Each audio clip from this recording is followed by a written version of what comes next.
You're listening to the JD Rucker Show. Let's begin.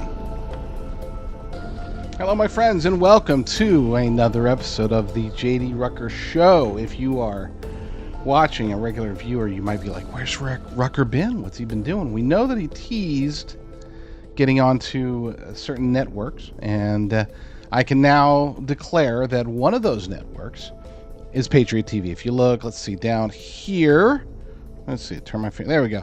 Down there, you will see the nice little Patriot TV logo. I am joining Patriot TV in a role that we will discuss at a future date, probably next week. But for now, at least my show, my show is here on Patriot TV. It will still appear on my regular channels, my Discern TV channel, my JD Rucker Show channel, X and BitChute and Brighteon, I believe I've got still there, and Getter, YouTube even. But we are making Patriot TV one of our new homes, at least for this show. This show is going to be on Patriot TV Monday through Friday, so we are super excited about that. And the negotiations, the discussions with the tremendous team over at Patriot TV have been ongoing, and that's why I've sort of been putting out clips every day, every couple of days for the last week or so, but I haven't put out a full show. And now we are putting out a full show. And what a show it is. Yeah, there have been a lot of things that I've wanted to talk about with y'all. It's been crazy, and we could say that it's been crazy since before the election. But I would argue that many of the things that have been happening just in the last last few days, they have been real true game changers. Of course, there's what's happening in India and Pakistan. Somebody asked, I was on an interview yesterday, and they asked me what I thought about that. And I was like, hey, it is what it is, right? I mean, I hate to put it like this because we are talking about potential nuclear war. But if there's going to be a nuclear war between any two countries, then in a way that's not going to affect us as much, the minimum amount of effect on the United States of America, it would be between India and Pakistan. That's again, very weird to say because nuclear war is obviously going to have a catastrophic effect on the entire world if it were to break out, especially if it were to get big, right? Not just a local skirmish at the border. If it were to expand and they start hitting each other's cities, then yeah, that's going to be a catastrophe across the globe. But compared to other potential nuclear wars, let's face it, the United States will be the least affected by this one. It sounds weird to say, but that's the reality. And this is one of the reasons why, even as tensions seem to be rising, you have President Trump out there, Marco Rubio. They're like, man, hey, you guys need to calm down, take it easy. Whereas if there was like a nuclear threat from China or Russia or Iran or North Korea, everybody would be freaking out here in the United States. So we don't want any nuclear wars ever. But if we get stuck with one, I guess the India-Pakistan nuclear war would be the least effective. Look, and I care for people across the globe, but I'm an America first guy. So y'all want to do this, y'all want to go to war, y'all want to fight, great. I don't want to interfere. I don't want our troops, our dollars, anything interfering with anybody else's wars, period. And that goes for Ukraine. That goes for Hamas, Israel. Look, if Israel wants to buy weapons, great. Buy weapons. We'll sell you weapons, okay? But if Ukraine wants to sign mineral deals, great. As long as we're not putting our troops there to defend our mines that we're apparently getting, I'm good with that. Once we start getting into putting our people in harm's way, that's where I have major objections. And I don't care if it's Trump or Biden or Gavin Newsom or JD Vance or anybody, okay? There's no need for us. I'm not an isolationist per se, but I do believe in isolationism when it comes to defending our nation. We defend here, home. That's what the military's for, not to go fight somebody else's war, period. All right, that's just one thing that happened.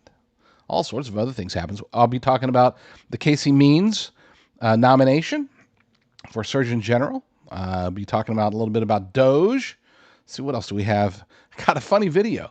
I've been wanting to do more funny videos. I didn't make this video, but I found this video, and it was hilarious. So I'm going to be playing that for you. We got a couple more stories. it'll be a relatively light show. I've got to try to fit it all into 1 hour now. This is why when I say this show is going on Patriot TV, chances are very strong, I would say almost certain, that in the coming days, maybe weeks, but probably days, I'll be expanding to that second show that I've been promising for so long. Do a daytime show and an evening show, and that way we'll have, you'll get more Rucker. I know everybody's been like, oh my gosh, we can't get enough Rucker. Well, don't worry, your prayers are being answered. You're going to get more of me.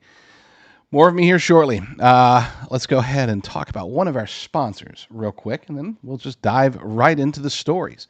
Today's sponsor, and this is a very important sponsor because we are expanding our relationship with them. The sponsor of today's show is Jace Medical. Now, I know that there's a lot of shows and conservative and alternative media that promote a particular brand of wellness products. The reason that I chose Jace is because they are the experts and they're hardcore focused. Okay, they're not out there pushing supplements or gummies or anything like that. They're helping people to get the meds that they need for long-term storage. These are the meds that you'll need if things go south. You're going to need antibiotics. You don't want to die from a gum disease or gum infection. Okay, you're going to need chronic meds if you have diabetes or heart conditions or things like that. Jace Medical can supply it to you. And you can find them at jdrucker.com/meds, jdrucker.com/meds. And we're expanding them out. They're going to be sponsoring all of Patriot TV, not just the JD Rucker Show. They're going to be sponsoring all of Patriot TV and actually a couple of other networks on top of that. So this is going to be, I think it's going to be fantastic because these guys really know what they're doing. It's all through telehealth. So you need to get your UTI meds, and you don't want to go through the process. Maybe you or your spouse, you've had UTIs in the past. You can recognize them. You don't have to go, okay, now I got to go to the doctor. Now I got to go get a prescription filled. Now I got to go wait 2 or 3 days. In the meantime, you knew exactly what you needed. The doctor knew exactly what you needed, right? You can get UTI meds and have them shipped and store them away for whenever you're like, hey, wow, I've got another UTI. I go straight to the fix. Yeah, if you're going on a cruise, they've got cruise things. I thought this was amazing. They actually have meds for if you're getting ready for a summer cruise. Take these meds with you. I don't know what they do because I don't go on cruises, but by golly, you can get them ahead of time. Go to jdrucker.com/meds. Let's go to our first story of the day, and this is the first time I get to play the new and improved Patriot TV swoosh.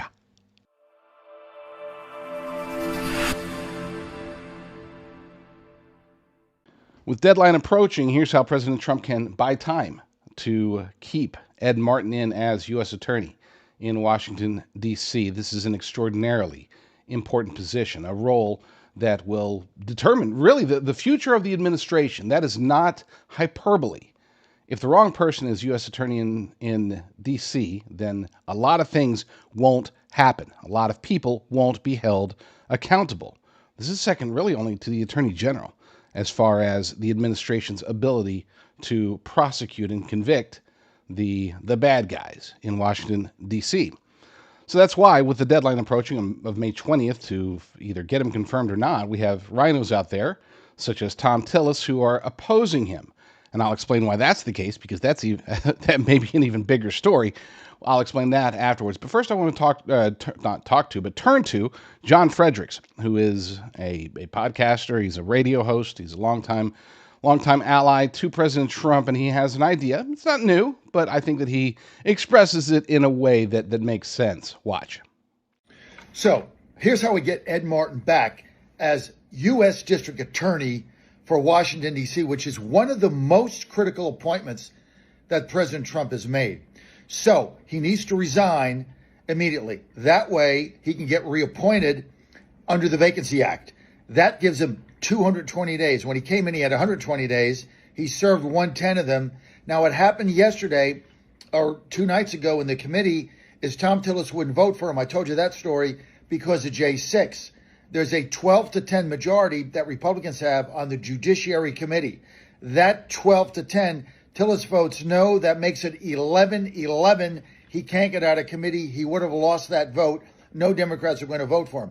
He had lost that vote. He could not then get appointed under the Vacancy Act. What he has to do now is simply resign today or tomorrow, the next day, and then 2 minutes after he resigns, President Trump can then appoint him to acting district attorney, U.S. attorney of the District of Columbia. So he can continue to serve in that role. So he can still be the D.C. U.S. attorney. That's going to be the key. Now, he can serve there under the Vacancy Act for 220 days. I mean, that's 7 months. I mean, that's a long time. Who knows what's going to happen between now and 7 months? In that time, we primary Tillis. We get him a primary opponent. We primary Tillis. Then when he comes back up, then he's going to have to get Tillis votes. If you don't vote for Ed Martin for U.S. attorney, then I'm not going to endorse you. I'm going to endorse your opponent. That's all you have to do. These people, all they do is operate out of fear. This is the most important opportunity that we have to fix the Washington, D.C. district, and you can only do that with Ed Martin as U.S. attorney. So appoint him under the Vacancy Act, 220 days, 7 months, then we'll go from there. Yes, we will go from there. Now, as far as the primary aspect of it, that's almost secondary. To be clear, the pathway to make this work, to make this happen, is that once you have Ed Martin in there for the next 220 days, then you just remove Tom Tillis from the committee. Right now, it's 12-10 majority for the Republicans. If he doesn't vote in favor of Ed Martin, if he votes against him, that'd be 11-11. It doesn't advance to the Senate floor, and that's what they want to happen. That's what they are so desperate. They being not just Tom Tillis, not just the rhinos, but I really think that this is being driven by the deep state. They are pressuring Tillis, and they will pressure other people such as John Cornyn, Susan Collins. Won't take much pressure. These guys are in self-defense mode. They're terrified of what Ed Martin can do to them, but they're also more terrified about what the deep state can do to them if they don't stop Ed Martin from continuing on as the permanent U.S. attorney. So that's why they're pressuring him. Just get rid of him. Get him out of committee in the next 7 months. Okay, then it's 11-10. Boom, he advances to the Senate floor, and guess what happens? Then the rhinos, the deep state shills in the Republican Party, are going to be forced to make a choice. Either they can expose themselves, and John Cornyn being one of them, he is definitely he's in dire straits for re-election at this point. I would not be shocked if he doesn't retire and announce that he's leaving after this term, because he's getting all he can handle from John Paxton right now. But it's a discussion for another day. Point is that he being Tillis, can be removed. Ed Martin can remain for at least the next 220 days. They push his confirmation until they get their house in order in the Senate, and then they get him through. And then he can start going to work. And I shouldn't say he can start going to work. He's going to work now, and he can continue to go to work doing the job of the people, being the best U.S. attorney possible. Now, here's the alternative. Here's if you want to know just how desperate they being Tom Tillis and John Cornyn and Susan Collins and the deep state and the uniparty swamp, this is how badly they are terrified of Ed Martin. They're willing to let the worst possible person pick his replacement. They are willing to take that sling, currently is just Tom Tillis, because he's going to get the full blame if this were to happen. But what happens on May 20th? Well, let's turn to the Independent Sentinel. This is from Maureen Dowling over there. Urgent! The clock is ticking. Boasberg is in the wings. Yes, that Boasberg. Tom Tillis is holding up Ed Martin's nomination. If something isn't done by May 20th, Judge Boasberg could pick the U.S. attorney for D.C. As we saw with January 6th, this has far-reaching consequences. If the Senate does not confirm an interim U.S. attorney within 120 days, which that's where we're approaching, judges on the federal district court for the district could name a new interim U.S. attorney until the role is filled. Trump antagonist Judge James Boasberg, an Obama-appointed judge at the center of legal efforts targeting Trump's deportation efforts, is the chief judge of the U.S. District Court for the District of Columbia. Tillis also worked to block Hakes' nomination. He appears to be a plant for the left, but that's merely my conjecture. Why is he doing this? Tillis had no problem voting for leftist Merrick Garland. And again, what Maureen says is conjecture. I would say we're, 95%? There's maybe a 5% chance that somebody's got dirt on him, or that he's just an idiot, or that he's, there's some personal thing that he's terrified of Ed Martin finding out, or whatever. I don't know. I guess there's 5% chance, but I would say this is 95% chance this is being driven by the deep state, or the globalist elite cabal, or the uniparty swamp, whatever you want to call them. However you classify the bad guys in D.C. that are trying to usurp President Trump's, and it's not just the Democrats, because Tom Tillis isn't a Democrat, so that one's out. This is deeper than that. This is bigger than just left versus right, bigger than just Democrat versus Republican. This is them versus us. Ed Martin is a fighter for us, and that terrifies them. Funny Chick-fil-A video will make you smile. At least it made me smile. Maybe you won't get a kick out of this, but I did. And I love sourcing videos or whatever. I could not find the source to this. I checked Chick-fil-A. I checked a few different places. Usually there's like a little TikTok thing at the end where it shows you the content creator. This one, which I found on X, I could not find that. So apologies to whoever created this. And if you know who did, please leave that in the comments, because I would love to give that person or that group or whoever credit. But it's called Pre-Blessed. And I thought it was funny. My name is Jerry. How can I help you today? Welcome to heaven. Ooh, yeah, I mean Chick-fil-A. Roll up to your table, smiling like a fool. Sorry if I'm awkward. I was homeschooled. Hey, you don't have to bow your head.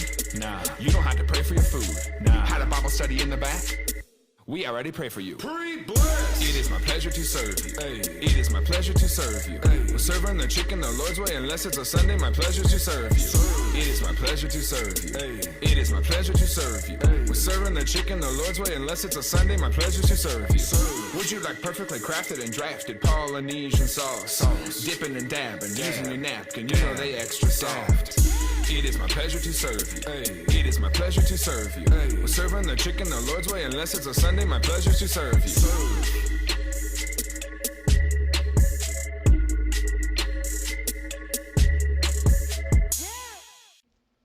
Sometimes you just don't need commentary, and there's definitely none necessary for that. Well done. Decent song. Okay, if you like old school, I guess it's, what is it, 90s rap? I don't know. I don't listen to rap, but I think it sounded, had a 90s vibe to it. Maybe that's modern stuff too. Who knows? But good stuff there. Kudos to Mystery Jason, the Chick-fil-A guy. DOGE deactivates over 500,000 government-issued credit cards as the audit expands. Now, this story may bore you to death, because we keep hearing about what DOGE is doing, and until things are codified by Congress, it's all potentially meaningless. All of these credit cards, they could be reactivated and sent back out to the people. I'm still waiting for Congress to do its job. We'll see if that ever happens. But in the meantime, all we can do is look at the executive branch, look to what President Trump, Elon Musk, and their teams are doing, and try to find some solace in this crazy world. This article comes to us from Breitbart. Simon Kent over there. Department of Government Efficiency has acted on Elon Musk's orders and deactivated over 500,000 government-issued, unused, or unneeded credit cards, with the promise of more to come. The push to curb fraud and slash federal government spending marks the beginning of a sweeping efficiency drive that now affects more than 30 federal agencies, as promised by President Donald Trump in his bid to end wasteful government dispersal of taxpayer dollars. As Breitbart News reported, DOGE has hundreds of thousands of credit cards linked to several federal agencies in its sites. The U.S. government currently has about 4.6 million active credit cards and accounts, which spent the $39.7 billion in more than 90 million transactions in the last fiscal year. And I heard that a lot of that goes to Starbucks, because, got to keep those government employees caffeinated. The General Services Administration Smart Pay credit system has seen a multi-billion dollar rise in the total amount of money splashed on the cards, alongside a dramatic jump in the total number of transactions in the last few years. And look, that's not surprising. I know people that work for the government. I have actually participated, unwittingly, mind you, I've actually participated in wasting taxpayer dollars. I had a lunch with a government employee a couple years back that I was in D.C., had a lunch, and that lunch was paid for on my dime, your dime, our dimes. And I didn't know at the time, but he's like, yeah, I was trying to order frugally. It was a nice restaurant. And I was trying to order frugally, and he's like, get whatever you want. Don't worry about it. And so it's like, okay, I'll get the steak. Steak lunch, love it. Well, as it turned out, later on, I called this person up and I said, hey, just curious, was that you were pretty open with that lunch that we had a couple years ago. Now I'm seeing DOGE is canceling credit cards. Was that one of those credit cards? He was like, yeah, it was. I said, did it get canceled? He's like, no, but I'm not buying anything on it anymore. It's like, wow. And this is an honest person, to be clear. This isn't one of somebody out there trying to bilk the taxpayers. This is a guy who honestly believes that working for government is the best way that he can serve his nation. He didn't serve in the military. He's not a politician. He's not somebody who could be a true bureaucrat. He's just out there doing his job and thinking that, hey, this is me doing my job for the nation. And even he, with his semi-righteous intentions, he had no problem with splashing around. This might not sound like a lot, but at the time, only a couple of years ago, at the time, it was like a two-person lunch for over $80. I know today that's like a trip to KFC, but whatever. Point is, I'm glad that this is happening. And the radical leftists, or we'll just call them the leftists, the Democrats, legacy media, Bill Gates out there saying that DOGE is killing 2 million people, all of these falsehoods about DOGE, they need to be corrected. I get bored with these stories. I really do. But until we can convince at least most of the nation, maybe there's some that are completely lost, completely indoctrinated, but until we can convince most of the nation that these cuts are necessary, not to say necessary, we're facing an economic existential threat on multiple fronts. So we need to cut, and cut. I would say DOGE needs to cut more than they are. And all of this has to be codified. So until any of that stuff happens, I'm going to keep talking about cutting government waste, making government more efficient, reducing government's footprint. Those are things that you'll never hear me not talk about until government is reduced by, at least 95%. The biggest challenge with survival food is that it just isn't very good. It doesn't taste very good. It's not very nutritious. The sourcing is questionable. And for a long time, I was really against purchasing a whole bunch of survival food. But a company that I found a few years ago, their food was awesome. It was one of the few that I could actually eat, that my family could eat pretty much normally, just like eating regular food. And it was nutritious, grown from heirloom seeds and all that good stuff. I was super impressed with my good friends at Heaven's Harvest. I have since reconnected with them. We still have their buckets of food in my pantry, but I thought, let's see what they're doing. And they said, hey, let's partner together. So we did. So you can go to jdrucker.com/food, jdrucker.com/food. By going there, it will automatically put in the promo code for the discount that you'll receive at Heaven's Harvest. So check it out. See what sort of foods they have, and see what you like there. Because I can assure you this, compared to other survival foods, this is like super gourmet awesome. Appointment of Casey Means as Surgeon General draws mixed reactions. Got some good, some bad. Some people are excited, some people are devastated. And you have many out there, including people like Laura Loomer, who is an avid Trump supporter. People like Nicole Shanahan, who was RFK Jr.'s running mate and a very big supporter of the Maha movement. You have them going out there and lambasting. I think Shanahan even called her a Manchurian asset. Wow. What is that supposed to mean? Yeah, I'll admit I have avoided the whole Casey and Callie Means thing. They become semi-celebrities in the world of medical freedom. But I have heard them say things that I agree with. I've heard them say things that make no sense. I've heard some people that I respect that swear by them, and other people that I respect in the medical industry that are like, whoa, hold your horses, don't jump on that bandwagon. Of course, this is a replacement for Jeanette Neshiwat, who was just awful, terrible pick. When I covered her appointment before, I even just dismissed it as, hey, look, she's pro-mask everybody up, social distance, get jabbed as many times as you can, but at least she's only Surgeon General where there's no real power. It's really more of a PR move. The Surgeon General is out there to sell the ideas that come from HHS, or at least that's what they have been in the past. This move signifies a potentially more powerful role for Casey Means, and we'll see how it plays out. I'm going to reserve my judgment on this and just going to put out the facts. I'm going to read some of the things that have been happening in the last 24 hours ever since she was announced, and then I'm going to play a little video of her, and then you make your decision. I'm not going to sway you one way or the other. I do have an opinion on it, but again, in this particular case, I'm not going to tell you how to feel about the appointment of Casey Means as the Surgeon General. Article over at Gateway Pundit details some of the negatives surrounding this appointment. This is by Jim Hoft himself. Trump's new Surgeon General pick triggers massive backlash. Even RFK Jr.'s VP, Nicole Shanahan, weighs in. She said she was bred and raised as a Manchurian asset. Now, that's big. I mean, that's a very bold claim. Now, I will say up front, Nicole Shanahan, she does have a little bit of hyperbole in her from time to time. That's part of her shtick, and she's very good at it. I do approve of most of what she says, even though she's bred as a radical leftist herself. She seems to have come around, at least from a health perspective. She seems to be on board, but we will see. Maybe things are changing. According to the article, President Trump has withdrawn his controversial Surgeon General nominee, Dr. Jeanette Nashiwat, after widespread outrage from conservative grassroots, such as me, and instead selected Dr. Casey Means, a physician-turned-wellness influencer whose resume and associations are now under intense fire.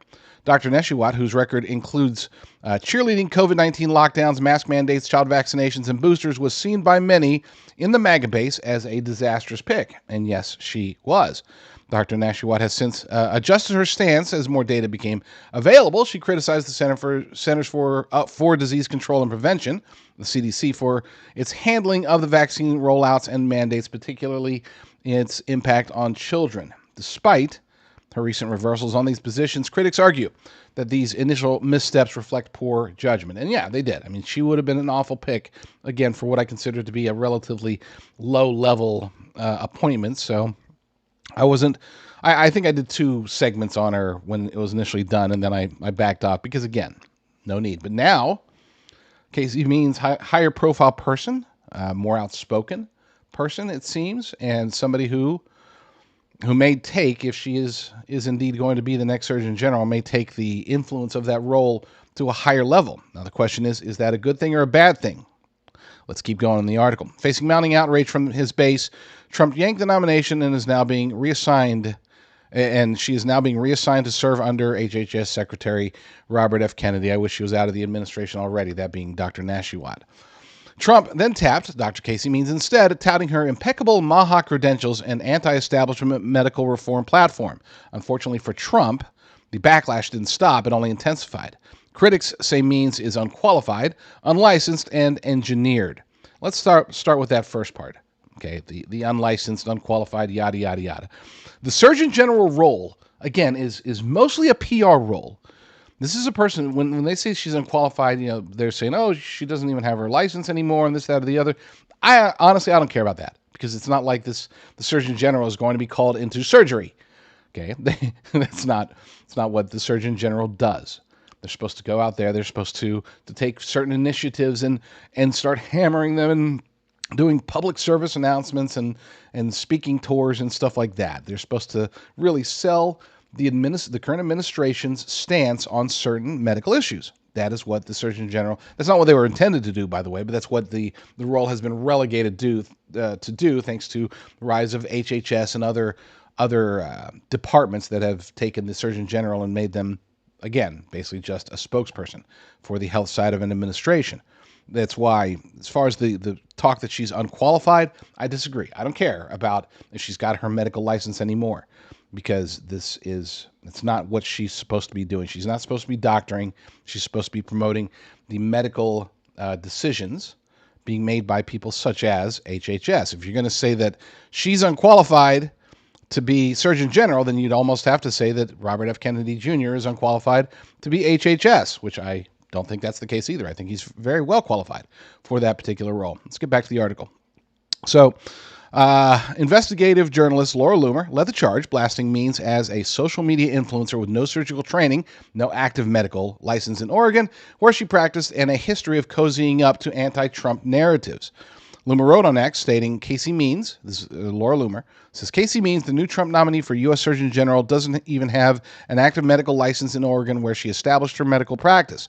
How is the top doctor in the U.S. supposed to give medical guidance and advice to the nation when she doesn't even have an active medical license in the state where she allegedly practiced medicine? Does Casey Means even have an active medical license in any state? This is so embarrassing for the Trump administration. They chose a social media influencer who sells supplements who didn't even support Donald Trump to be the U.S. Surgeon General. Who is doing the vetting? Loomer further exposed that Dr. Means' father, Grady Means, allegedly authored a children's book promoting transgender ideology titled The Adventures of Felix the Flamingo, a story explicitly meant to affirm gender-diverse children.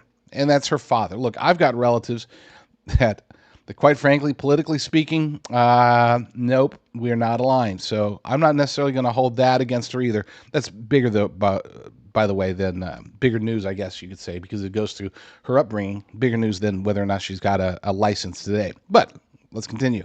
Loomer claimed Casey Means shares her father's views, warning that we are now going to have a Democrat U.S. Surgeon General whose family pushed child mutilation.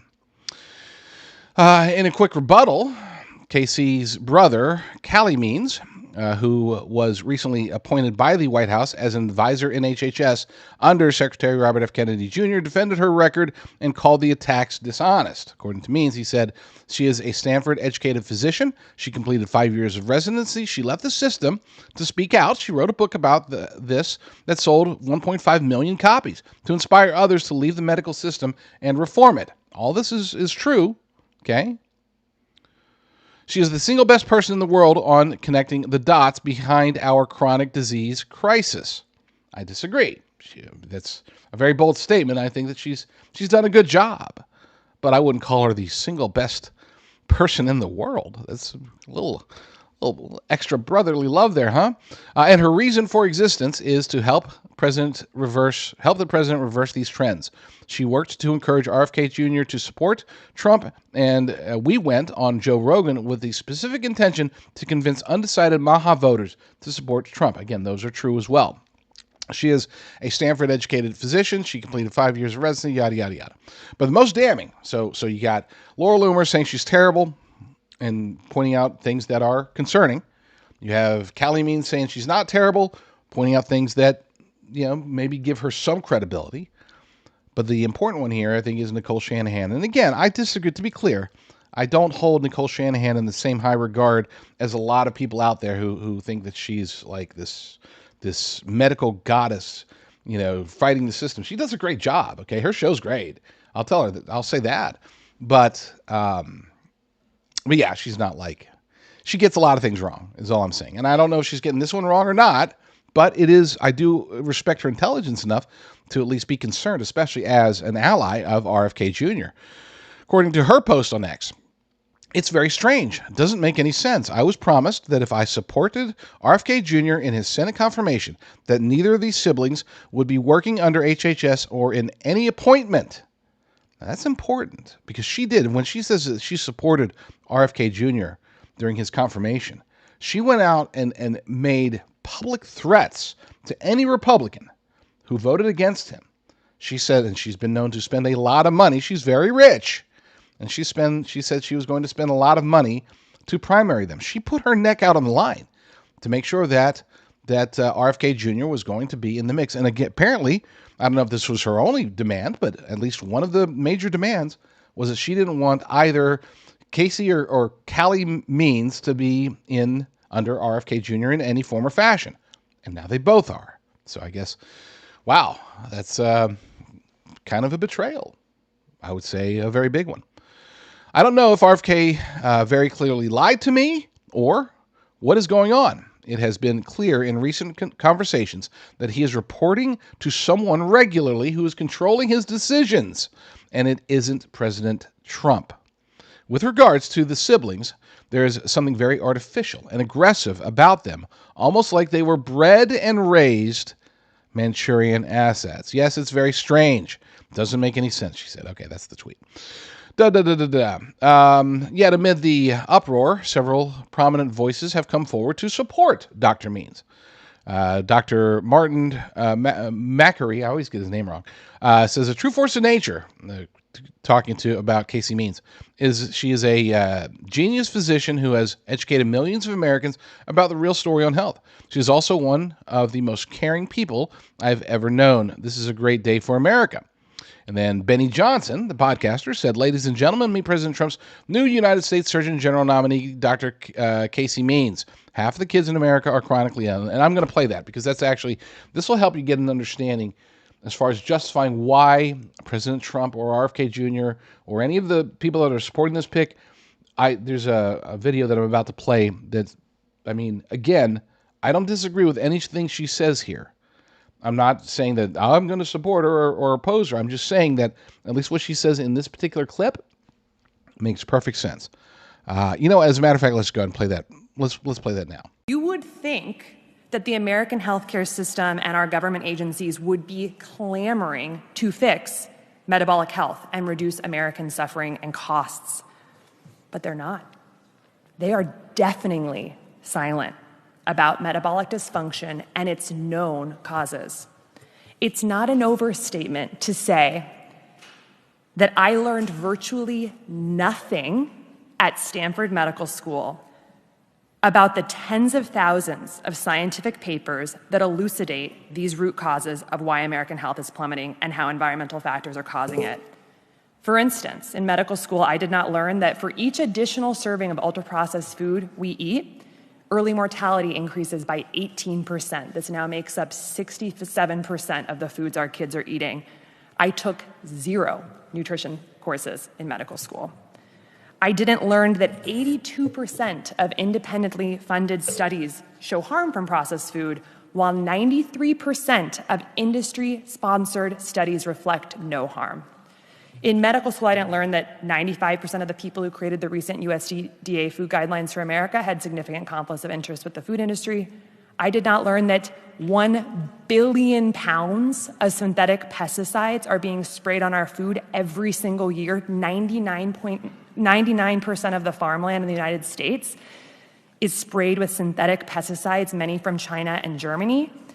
And these invisible, tasteless chemicals are strongly linked to autism, ADHD, sex hormone disruption, thyroid disease, sperm dysfunction, Alzheimer's, dementia, birth defects, cancer, obesity, liver dysfunction, female infertility, and more, all by hurting our metabolic health.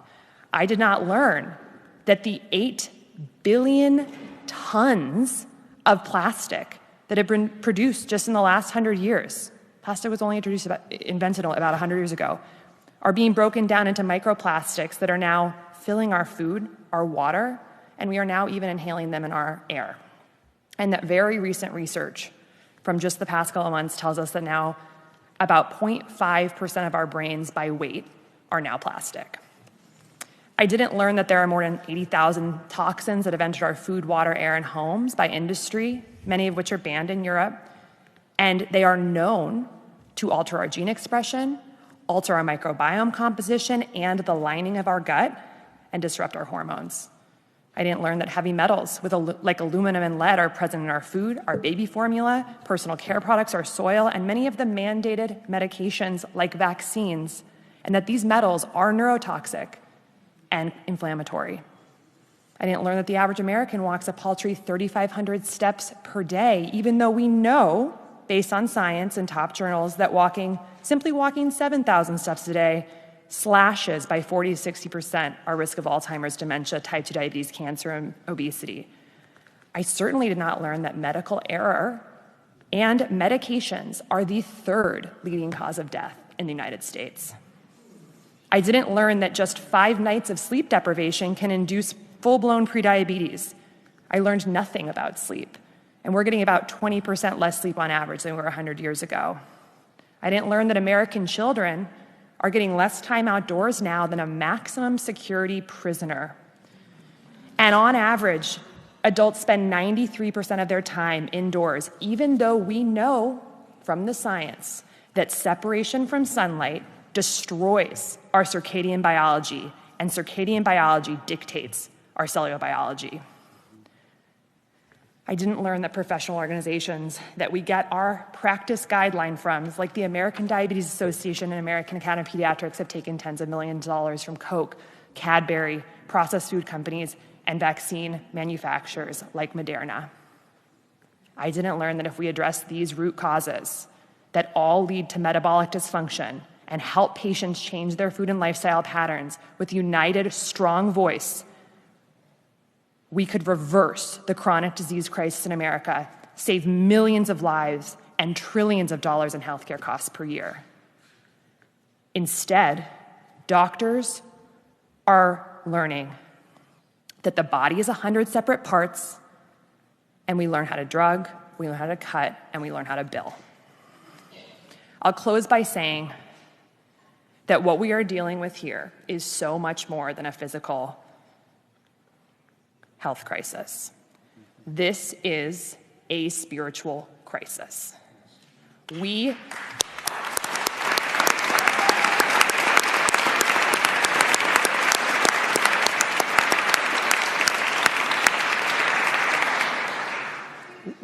are choosing death over light. We are choosing death over life. We are choosing darkness over light for people and the planet, which are inextricably linked. We are choosing to erroneously believe that we are separate from nature and that we can continue to poison nature and then outsmart it. Our path out will be a renewed respect for the miracle of life and a renewed respect for nature. We can restore health to Americans rapidly with smart policy and courageous leadership. We need a return to courage. We need a return to common sense and intuition. We need a return to awe for the sheer miraculousness of our lives. We need all hands on deck. Thank you.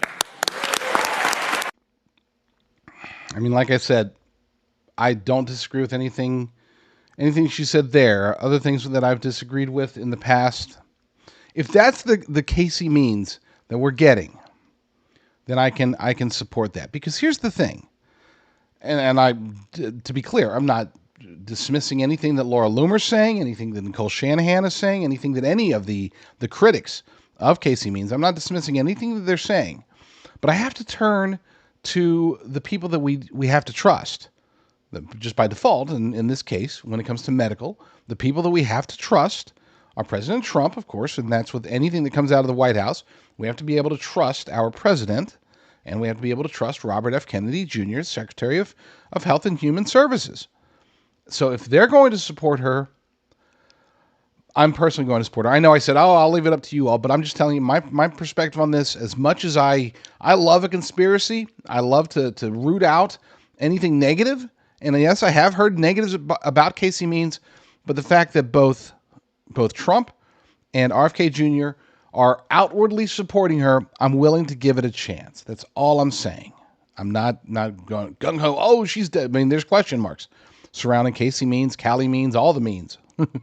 There's definite question marks, but we'll see. And again, I take solace in knowing that even if she is able to advance the Surgeon General role to be more public facing, as long as the Surgeon General is not making policy, as long as the policies are coming from the team at HHS, Robert F. Kennedy's team, then I think that we're going to get some bad, of course. There's going to be disagreements.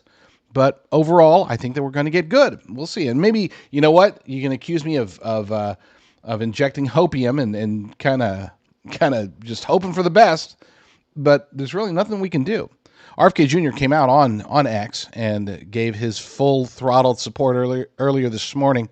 He said, the Surgeon General is a symbol of moral authority who stands against the financial and institutional gravities that tend to corporatize medicine.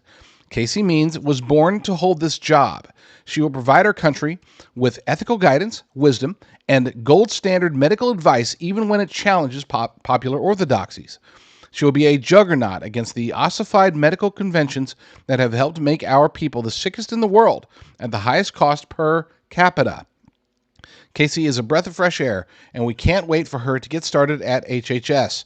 Thank you, President Trump, for nominating this outstanding woman. So we are seeing the beginning and maybe even the end. This is the fissure between former running mates, R.F. Kennedy Jr. and Nicole Shanahan. She's been extraordinarily vocal against both of the Means twins, and now RFK Jr. and Trump are coming out with their full-throttled support of Casey Means. So I guess there's a rapidly forming gap in the Maha movement because both of them do have a whole lot of control, both Nicole Shanahan and Robert F. Kennedy Jr.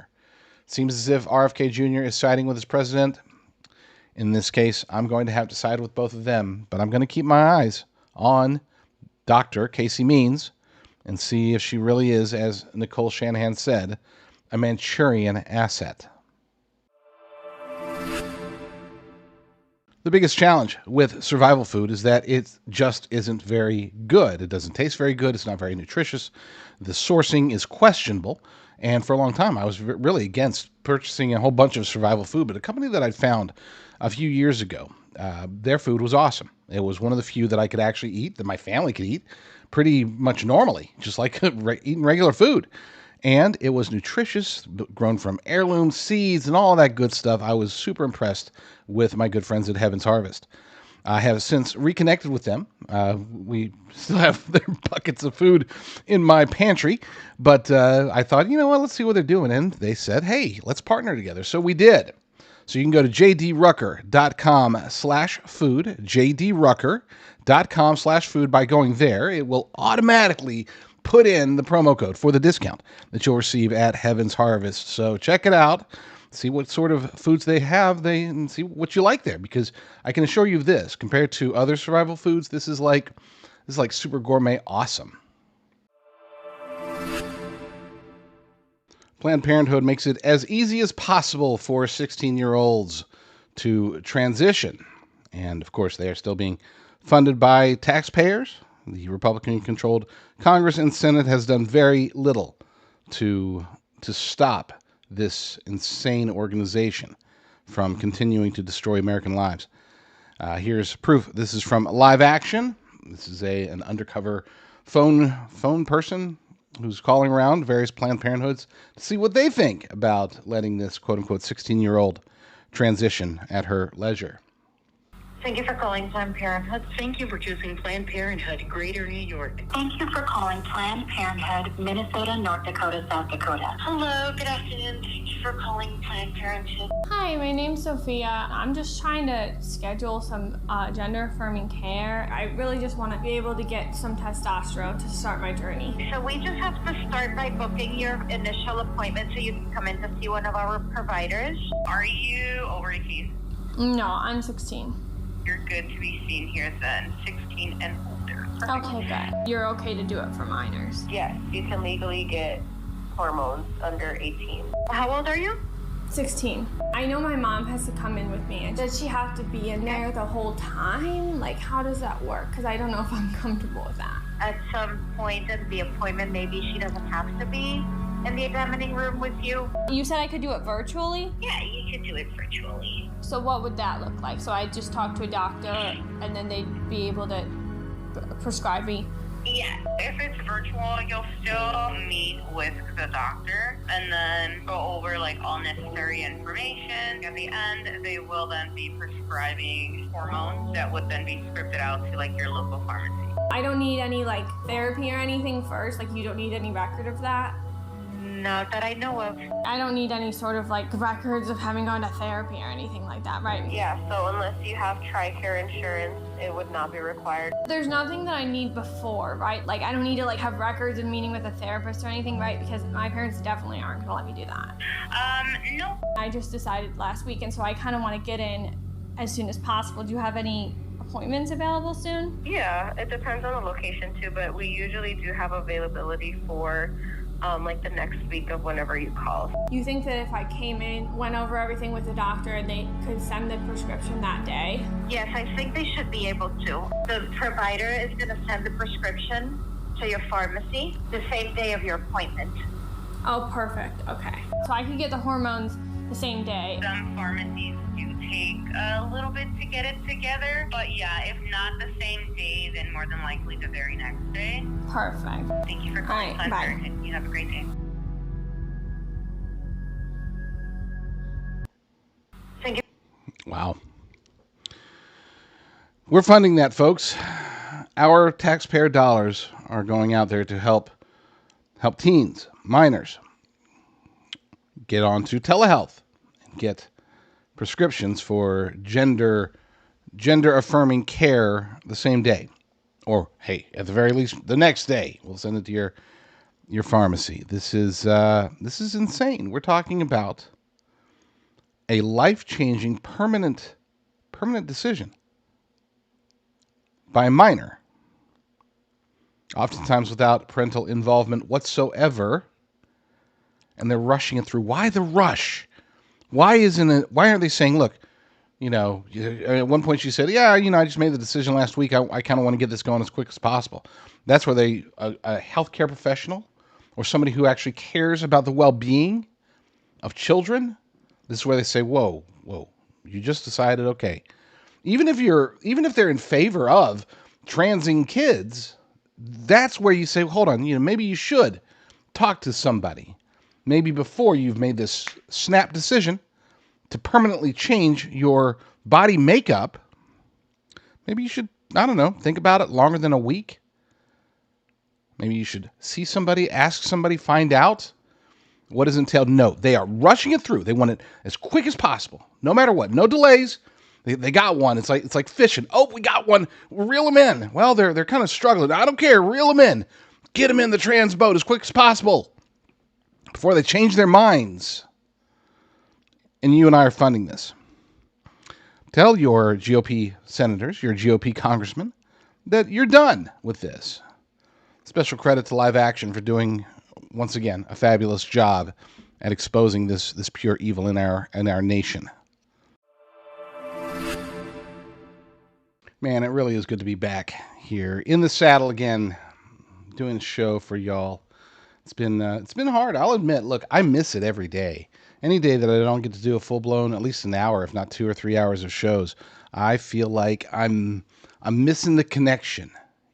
I really do feel a connection with the audience whenever we do these shows, and it's something that I crave. And that's not from a narcissistic perspective. It's not like, oh, my people need to see. It's not like that. It's more, it really is a connection. Like, it's like, wow, like I can feel the energy. I don't want to get too metaphysical here, but I get the emails. You can always reach me at jdrucker.com/talk, jdrucker.com/talk, or JD Rucker. You can find me on X at JD Rucker, and I have open DMs there. So when I'm not doing shows, people aren't communicating with me. That's really what it comes down to. I like to hear new things or even reaffirmations of old things. I like to debate people from time to time. And I miss that because nobody talks to me when I don't do my show. So it is great to be back. I'm very blessed and honored to be here on Patriot TV. Great things are coming. Okay, this isn't just, it's a new home for my show. I'm getting directly involved with Patriot TV. I had a wonderful conversation with General Michael Flynn earlier this week.